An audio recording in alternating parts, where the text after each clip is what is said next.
I'm Roger Baker, Executive Director of the Stratfor Center for Applied Geopolitics at RANE, a global center of excellence for geopolitical intelligence and analysis. Learn how you can put geopolitics to work for your organization at ranenetwork.com.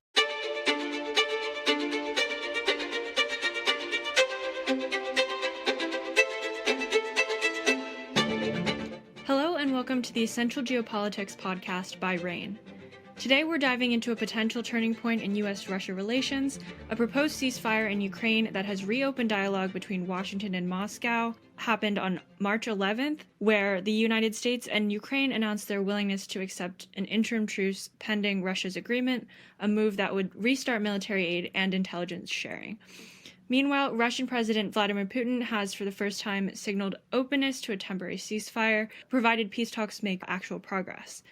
RANE's Europe analyst Matteo Ilardo and RANE's Director of Analysis Adriano Bosoni are going to break down the economic and security ramifications of these developments for European countries and companies with interests in the region. Hi, Adriano and Matteo. How are you? Hi, Emma. I'm doing great. How are you, Matteo? Hey, guys. All good here. So, Matteo, it seems to me that the past month has been quite hectic for international relations. In early February, we had the United States saying that it was considering reaching out to Russia, and then in mid-February there was the first meeting between Russian and US officials in at least 3 years. After that, the United States suspended military and then intelligence cooperation with Ukraine. And then on March 11th, the opposite happened. Ukraine and the United States agreed to a ceasefire, and the United States has said that it will resume intelligence and military cooperation with Ukraine. What do you think is going on? Why do you think we have seen so many shifts and announcements and their counter-announcements and then statements and backtracking and so many shifts in such a short period of time? Yeah, and I think you gave quite a faithful description of the state of European and Eurasian geopolitics in the past few weeks. To that, as the Europe analyst, I would like perhaps to add there has also been a few panic attacks from the Europe side and as many summits with the reaction basically in Europe trying to understand what the hell is going on and trying to assert their own positions at the negotiating table.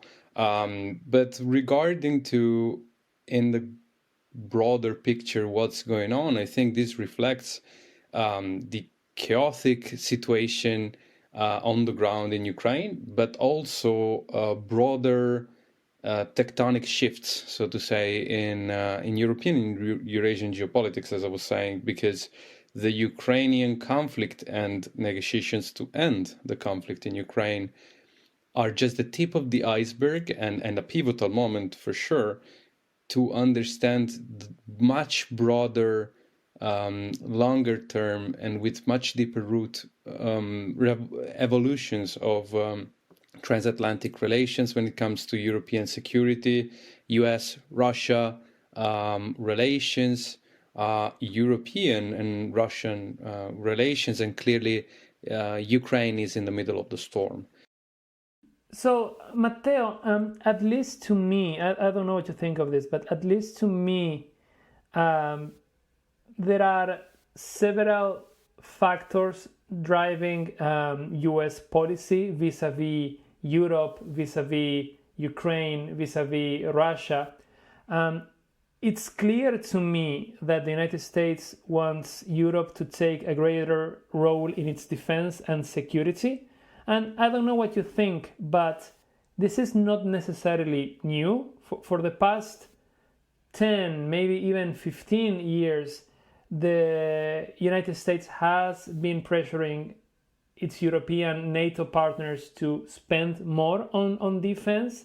This goes back at least to the Obama administration. Of course, the tone has changed, the word choice has changed, the threats connected to the requests have changed, but for the past decade and a half or so, the Americans have been quite uncomfortable with the fact that the Europeans are not spending enough in defense. And to some extent, I don't know what to think of this, but to some extent the pressure is working. I was just taking a look at NATO official data, and in 2014, only 3 NATO member states met the 2% target for defense spending. By 2024, the number had risen to 23 member states. So more than 2/3 of NATO member states currently meet the alliance's spending criteria. And of course, this is not only because of pressure from the United States. The war in Ukraine and Russia's aggressions against the West are a significant part of the explanation, but it seems to me that the pressure is working. But I don't know if your perception is the same. No, I completely agree. I mean, as you said, this has long been the desire of previous several administrations in the White House. Clearly, this became explicit, as you said, with the famous Obama's Pivot to Asia speech back like now more than a decade ago. But with clearly the desire of the United States to shift resources and focus from Europe to other theaters. And of course, this means primarily the Indo-Pacific and shift attention to the rise of China there and globally and the strategic challenges that this implies. This obviously means removing assets and from Europe to other theaters, but it also means re-establishing geopolitical relations with key actors, allies, and not globally. So this involves Europe, but this also involves Russia. Clearly, the Europeans had already been on a path, on a trajectory to increase their own burden for their own defense in Europe in terms of defense spending, but also in terms of taking greater responsibilities within the NATO framework, with the US gradually reducing resources. Clearly, this wasn't going fast enough. And now these geopolitical dynamics are, let's say, supercharged by the politics that underpin the Trump administration's America First foreign policy, with now the aggressive rhetoric and significant actions already taken by the Trump administration, creating a sort of panic reactions in Europe. We've had a series of remarks from Trump himself, from representatives of his administration, not least Vice President J.D. Vance during the Munich Security Conference, basically not only asking for Europe to spend more on defense, but also questioning the very security guarantees that go with NATO membership. And I'm talking about Article 5 provisions, which means if a member of the alliance is attacked, this is an attack against every member, which basically implies that the United States would come at the rescue of whichever European NATO members would be attacked, which implies an attack by Russia.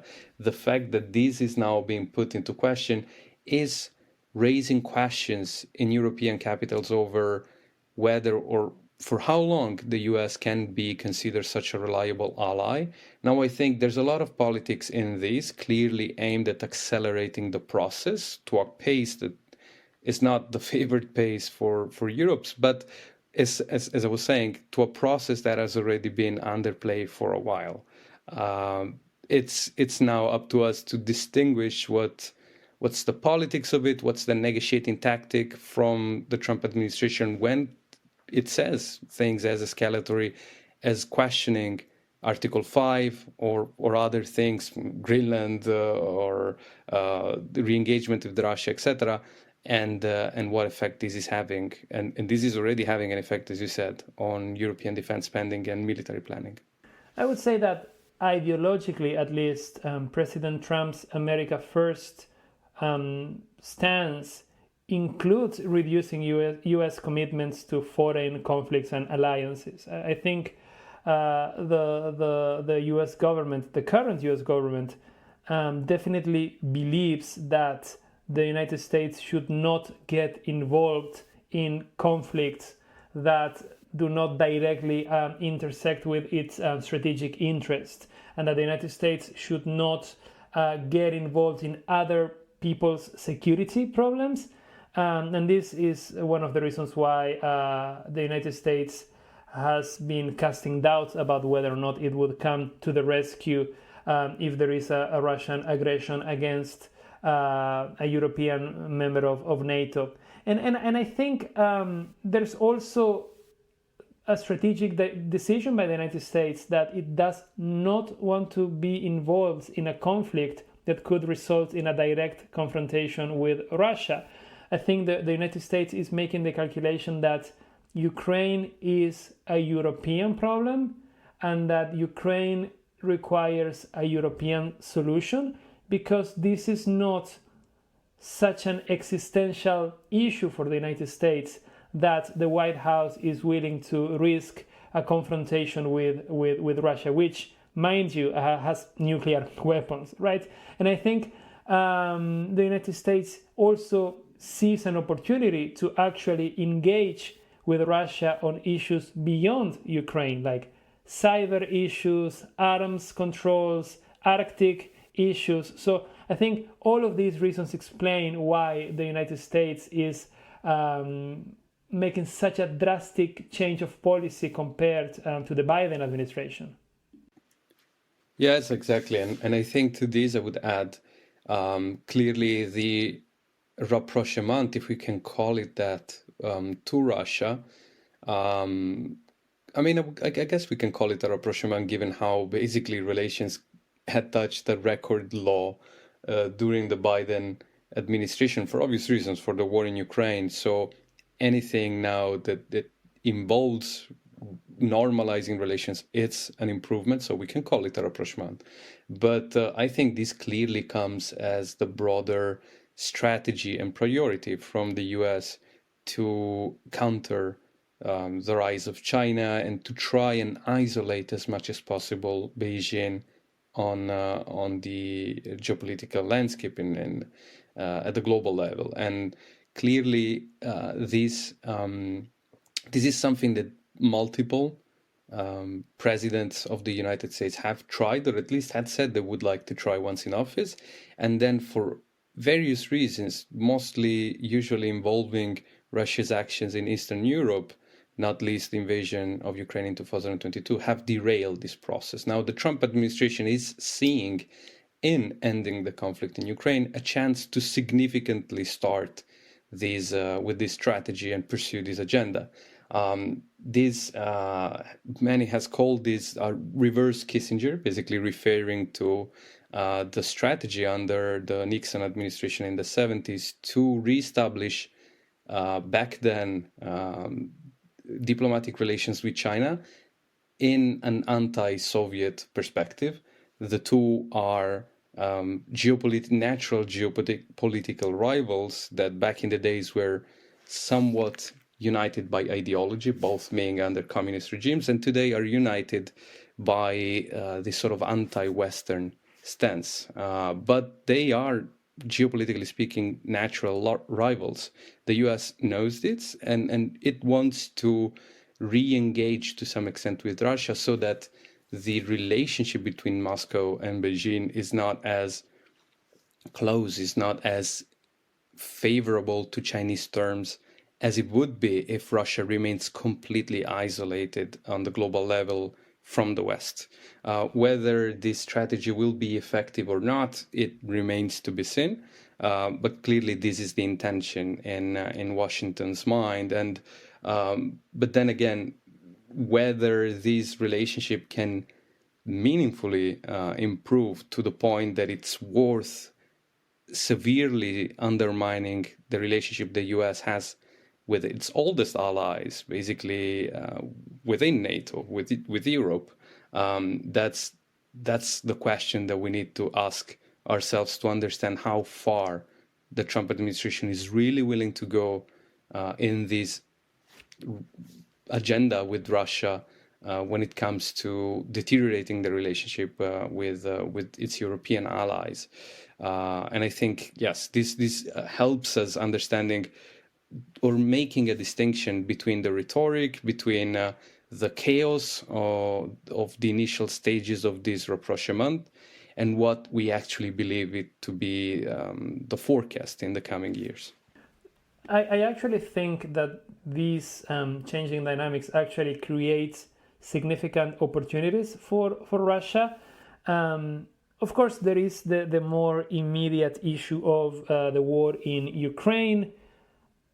A reduction in US support for Ukraine will definitely weaken Ukraine's negotiating position. And this is why RANE's forecast for some time now has been that we are moving in the direction of a settlement that is favorable to Russia.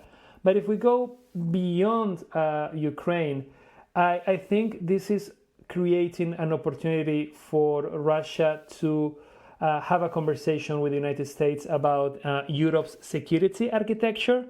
One of Russia's primary goals is to push back on NATO expansion. If we take a look at what happened between the collapse of the Soviet Union in the early 1990s and the mid 2000s, there was a massive expansion to the east by NATO, which incorporated all the countries that used to be buffer states and Soviet satellites, and a few countries like the Baltic states that were actually members of the Soviet Union. And if we take a look at 2024, the unthinkable happened, which is that Sweden and Finland also joined NATO. So I think that beyond Ukraine, Russia has an interest in restructuring Europe's security architecture. And I am not saying that Russia will succeed at this. All I am saying is that the more that the Trump administration questions its commitment to NATO and to collective defense, the more openings that Russia will have to redesign the security architecture in Europe. And then on the reversed Kissinger idea, there are some merits to it, and I understand why some policymakers in the United States and some experts on international relations would consider that this could happen. But I think that even if Russia and China have many reasons to be rivals, they also have many reasons to cooperate, in the sense that they both share a deep desire to build a parallel world order that weakens the institutions that the West built after World War II. And we have seen this not only through initiatives like the BRICS, groups of countries, but also by their attempts to create parallel financial institutions, reduce the role of the US dollar as the main global currency, build a network of illiberal democracies or autocracies and authoritarian regimes. So there are lots of areas where there is significant alignment between Russia and China. So I think we will need to see more in terms of a rapprochement between the United States and Russia, and more in terms of a deterioration of ties between China and Russia, for me to believe that this reverse Kissinger thing will actually work in the long term.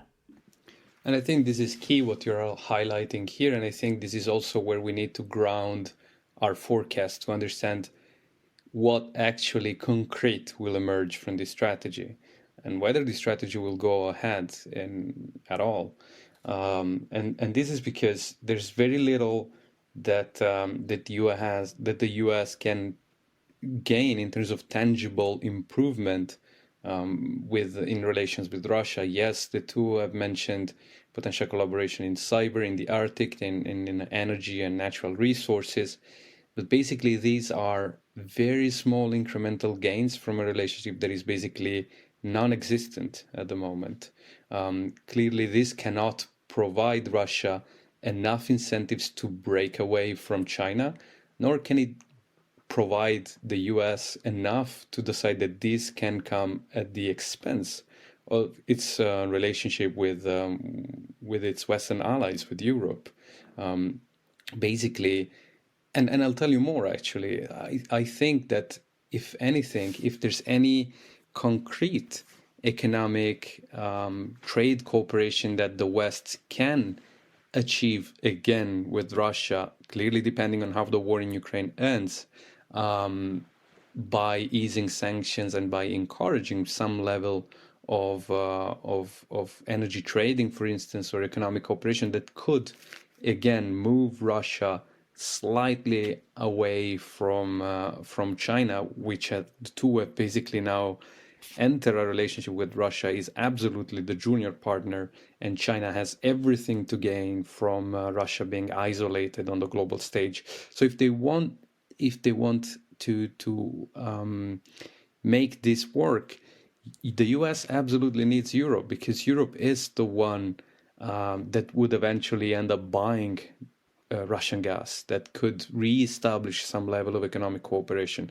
So I don't necessarily think that an at least limited rapprochement with Russia and maintaining transatlantic security cooperation are necessarily mutually exclusive. I actually think that they are part of a broader picture of the US re-entering dialogue with Russia while maintaining cooperation with Europe to redesign a post-Ukraine new security architecture in Europe that potentially, ideally, let's say, works for everybody, or at least to some extent. So it reassures Russia that NATO is not expanding further west anymore, and it provides some security guarantees to Ukraine, and it does not excessively destabilize the security situation in Europe.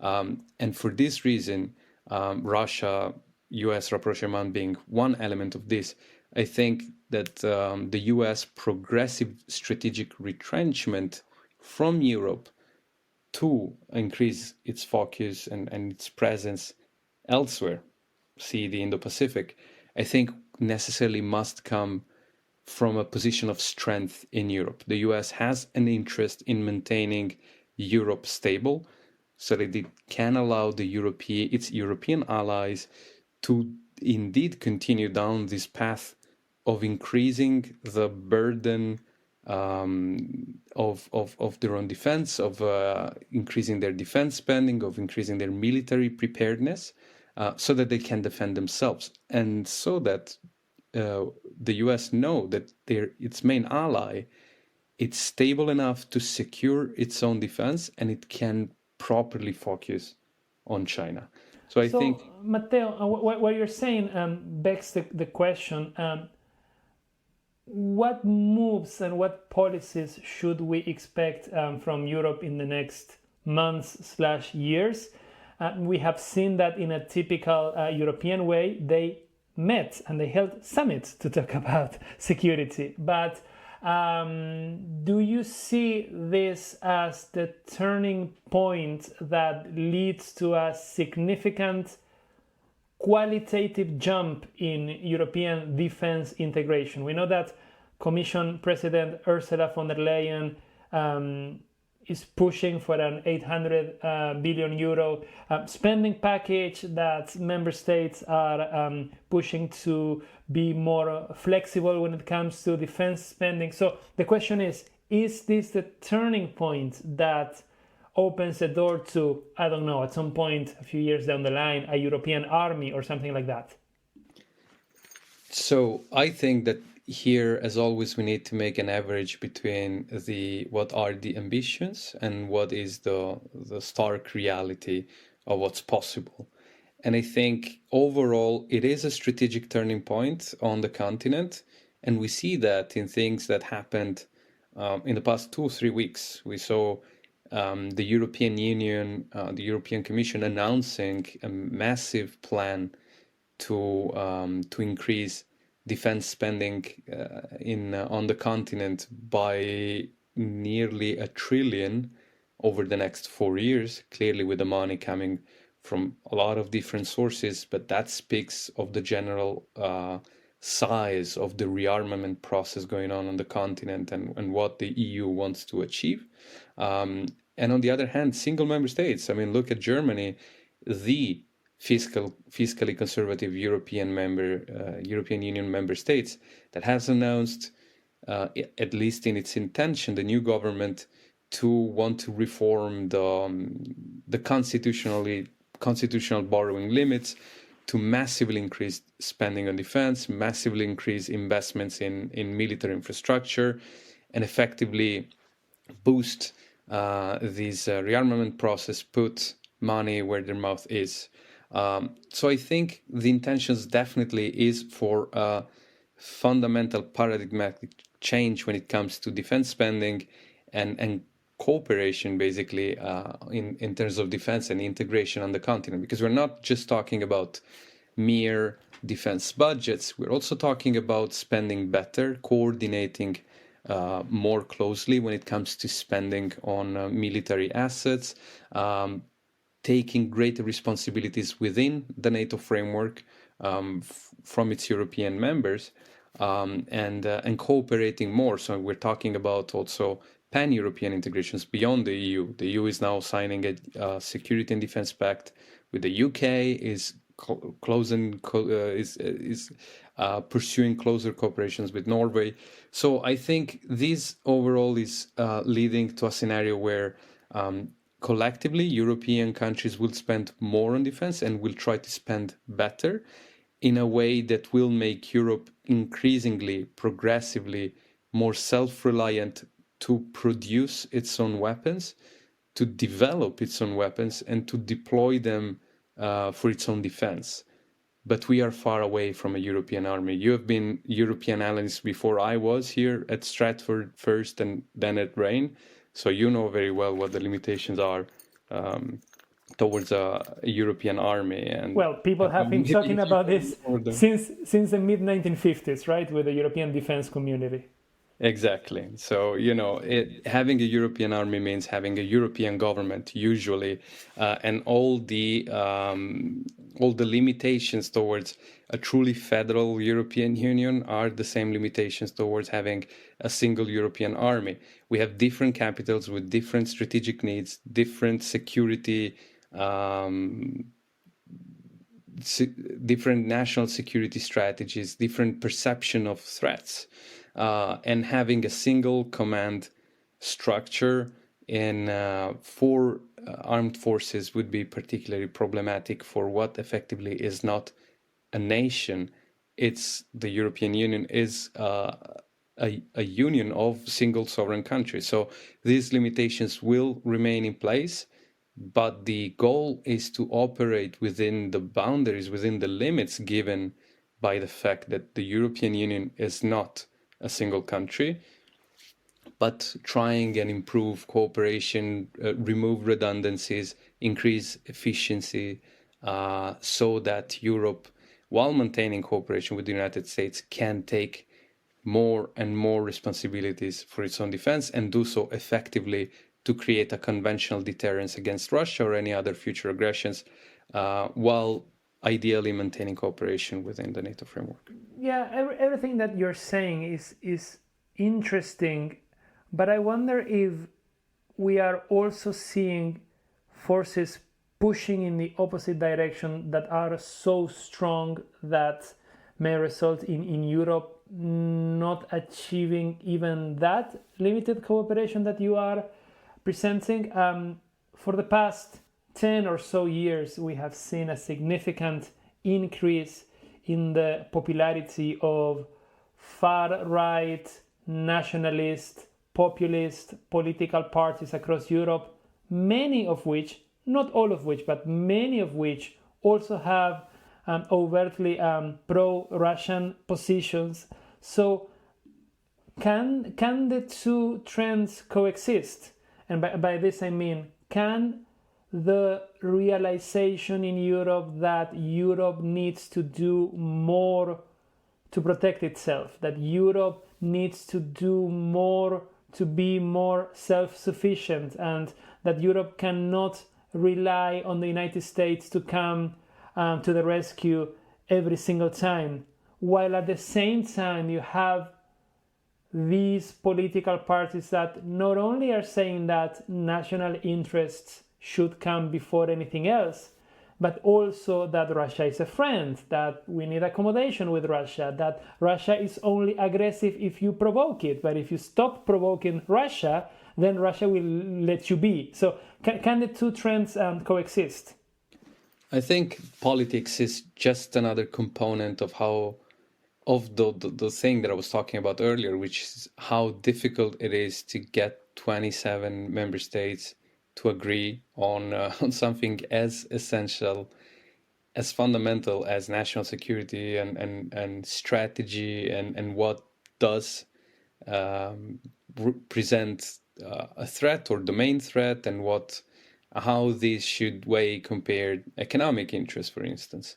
And I think politics is one component, and the proof of that is that different far-right parties across different European countries believe something completely different in terms of foreign policy, in terms of the necessity to collaborate or not with the United States, whether NATO is a good or a bad thing, whether Russia is a real or an imagined threat.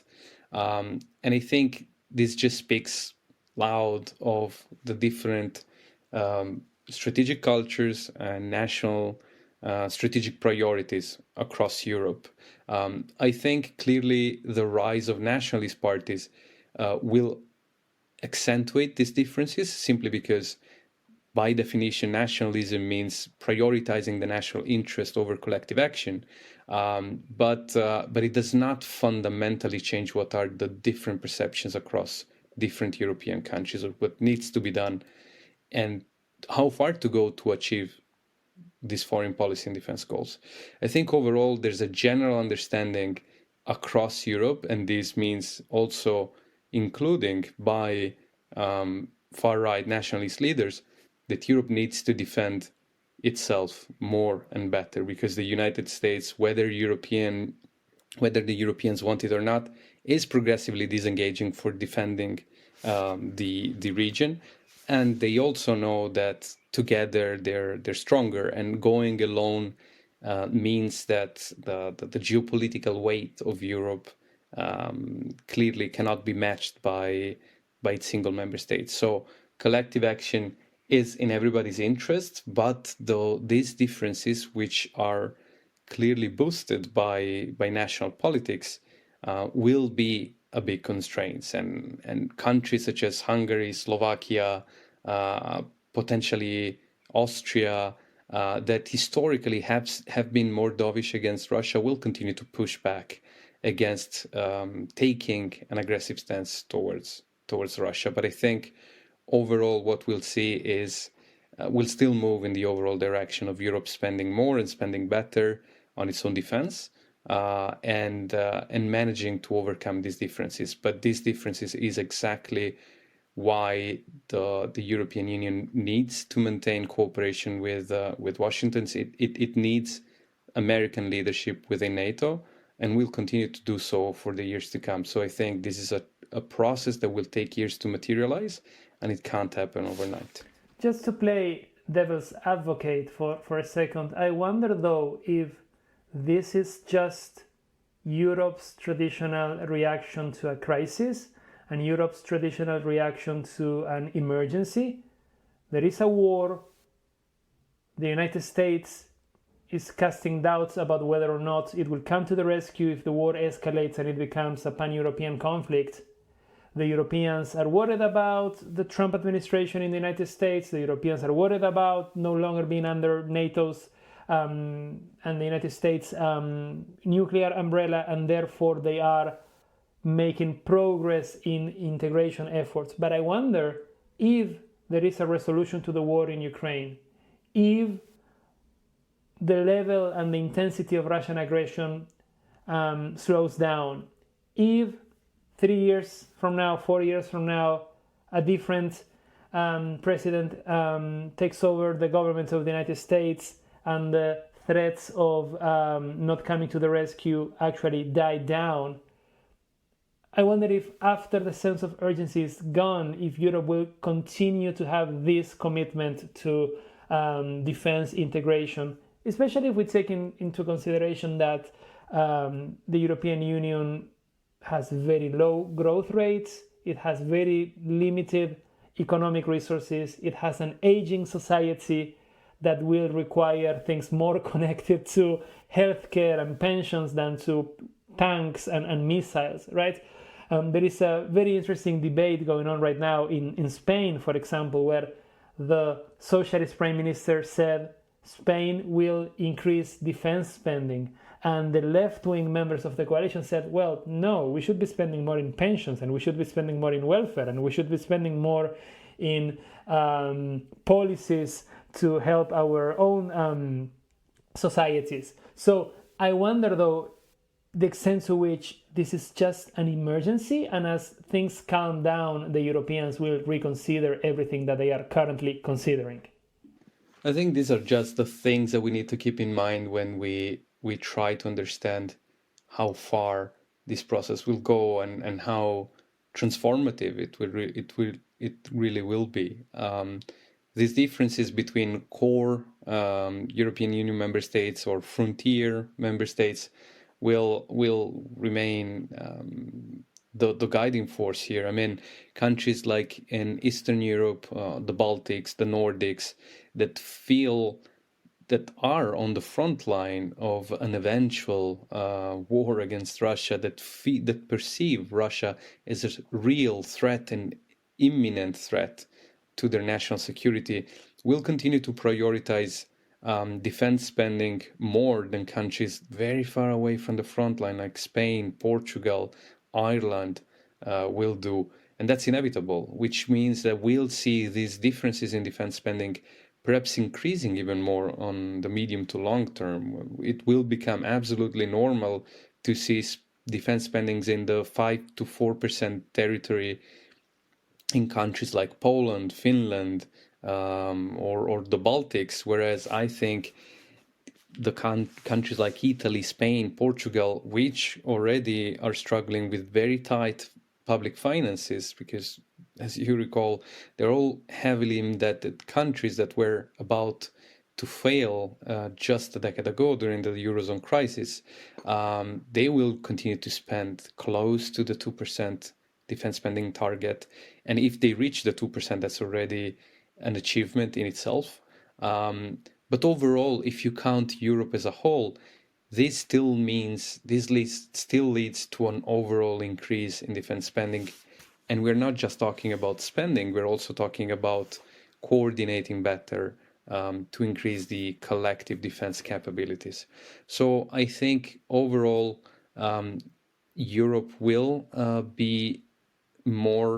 increase its defense and self-reliance and military readiness, but there will be very profound intra-European differences over military spending, for all the constraints that you highlighted. It also requires a change in the societal attitude to defense spending. It will require governments to specifically start explicitly talking about the possibility of conflict. The peace dividends in the past has allowed countries to focus their resources on education, healthcare, welfare policies. Now it will require either cutting spending on these areas or increasing taxes if you want to spend more on your own military budgets. This means that there will be limitations, there will be intra-regional differences, but overall we're still moving in a direction where defense spending will increase, and attention to defense and having a prepared military will grow on the continent. I think this is a very good reflection to end our conversation today, Matteo. We have touched on a lot of very important and relevant subjects. These are all topics that we cover very frequently at RANE. So for everyone listening to us today, I definitely invite people to access our platform, because they will find lots of content connected to this. So thank you so much, Matteo, for joining us today, and thanks to everyone listening. Thank you. As Adriano mentioned, subscribers can read more of both Adriano and Matteo's analyses on our platform. To sign up, visit ranenetwork.com, where you can learn more about our suite of risk intelligence products and solutions. That's RANE network.com. Thanks for listening.